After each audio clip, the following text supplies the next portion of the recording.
All right. Hi, everybody. Welcome to the week 6 vlog, all about chapter 5.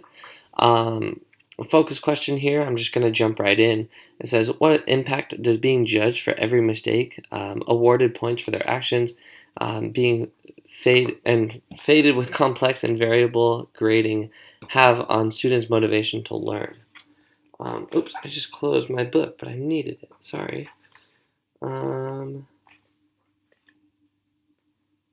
Here it is. Okay, sorry.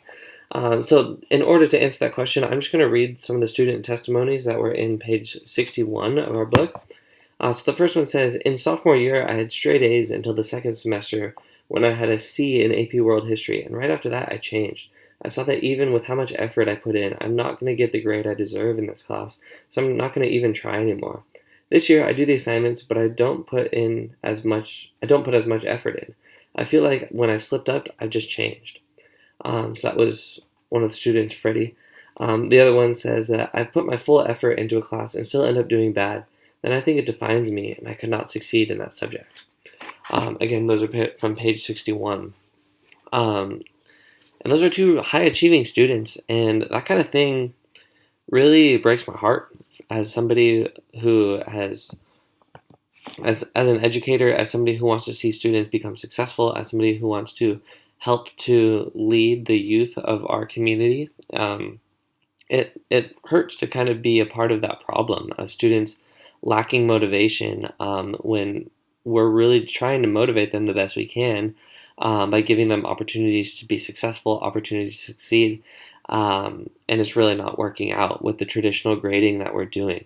So just reading through this chapter, reading those testimonies, and kind of talking with some of my students, it's really been eye-opening, and just being able to see some of the problems that lie in student motivation and what they're actually motivated by.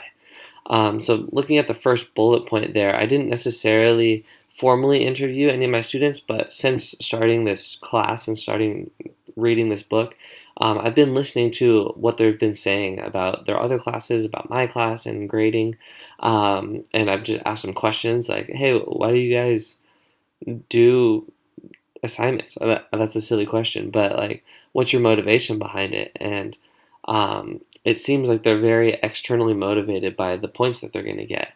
For example, if students ever come to me because they missed an assignment and they need to make it up, the first question they ask is always, if I turn this in, will I miss points on it, or will I lose points for being late? And my answer is, of course, no, because you were absent and you didn't receive this assignment. So here you have this till this day to make it up, and you'll get full points. But it's really interesting. They don't care at all what the assignment is about or what they have to do. It's just the points. What do I have to do to get the highest grade that I possibly can? Which doesn't pair very well with learning, right? So if they're not interested in what they're learning and they're focusing on doing whatever they can to make sure that they increase their grade, it's not necessarily going to help or be as efficient as I think some teachers think that might be. Right? So do you think of your tasks at work or as performance or mastery goals? And then what affects how you define the goal? So I think it really depends on what it is, because within the teaching profession, there's so many different things that we do. Oftentimes during like professional development meetings, our administration will ask all of the teachers to do some task that seems like it's very based on completion, basically like, oh, we have to get this done and turn this in for the school or whatever it is. And those definitely seem like performance goals. They're comparing how different departments are doing, what different teachers are doing within departments, and it's all just kind of checking boxes. Versus if I think about the overall goals of my career, looking at planning engaging lessons to make students more excited about the science content, and seeing the fruits of that labor and seeing them grow from not knowing very much not knowing very much and growing to applying their knowledge in different ways that they never really understood before. Like, those are the more mastery goals and the things that are much more motivating and much more fulfilling to me. So I think, yeah, as a teacher and as a student, it depends on the day, it depends on what it is, but there's many tasks that are performance and mastery based.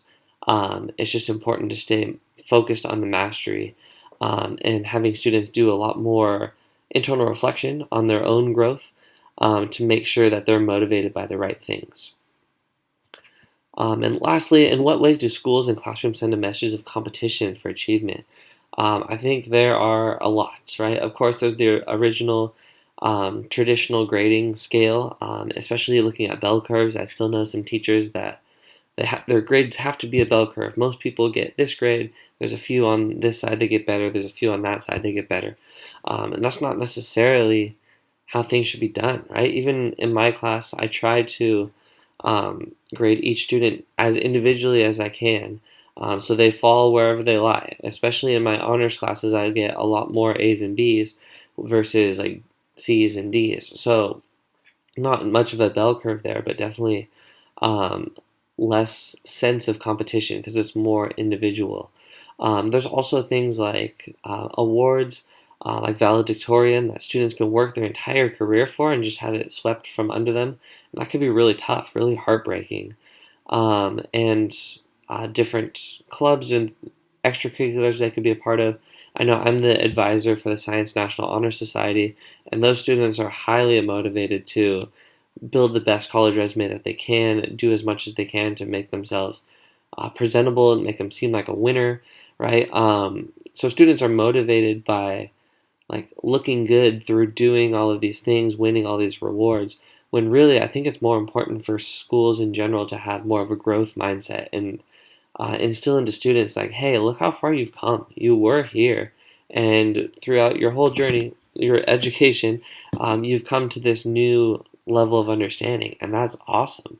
And I don't think that gets talked about enough in schools. So, yeah, those are some of my main takeaways from this chapter, and I'm excited to hear what you guys have to say also.